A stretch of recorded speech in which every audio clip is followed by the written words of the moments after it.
If you truly believe that being vegetarian is right, it's not. You, as a vegetarian, you are involved in horrifying exploitation of cows and buffaloes.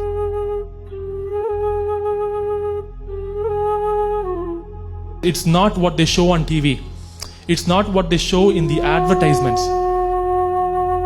A cow or a buffalo, just like any human woman, has to be pregnant or has to have given birth to a child in order to produce milk. Lactation, all mammals lactate only when they're pregnant or after having given birth. Simple logic, right? How do you think a cow or a buffalo gets pregnant in an Indian dairy farm? We are literally raping Gaumata in the land of Ahimsa. That is literally what we are doing right now. I'm sorry if my language upsets you, but that is the truth. Now just think for a second, if that action that's happening to the cow or buffalo happened to a woman in our country, what would we call it? Rape? But do you know what it's called if it happens to a cow or buffalo? It's called artificial insemination. In the Hindu culture, cow is considered as Go Mata.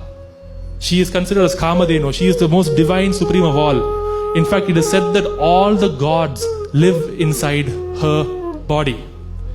And it is said that Gau Hatya, which means killing of cows or causing unnecessary harm or pain to a cow, is one of the worst sins, and it is equivalent to the sin of killing a man. Have you heard of this? Gau Hatya is considered that much of a crime.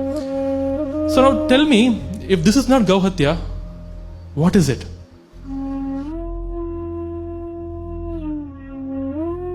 If every packet of milk that you buy and everything you get dairy products outside, this is where it starts. Now you see, once the cow gives birth to a child, if it is a male child, that child will be sent to the slaughterhouse and be killed. Why, you ask?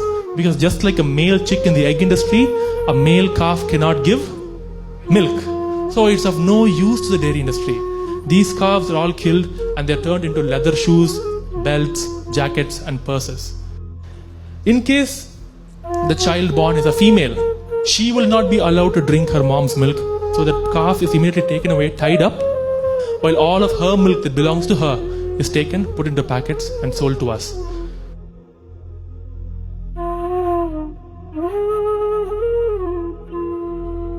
This is done to her for around 5 years.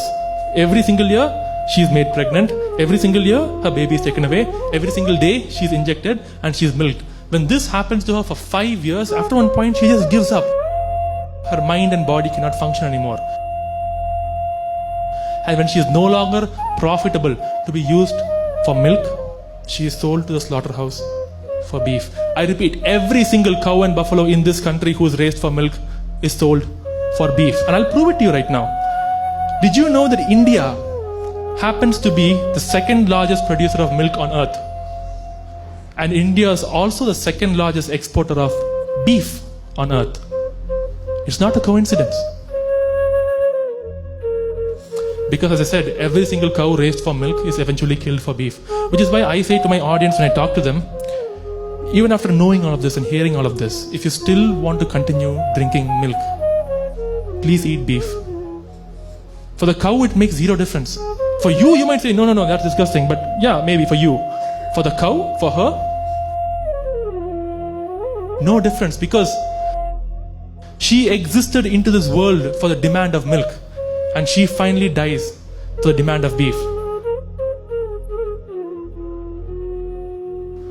Is this what we do? Is this how we would treat our own mother? I don't think it's fair to say Gaumata or cow should be treated like mother if we treat her like this. This is not fair. Please have a heart.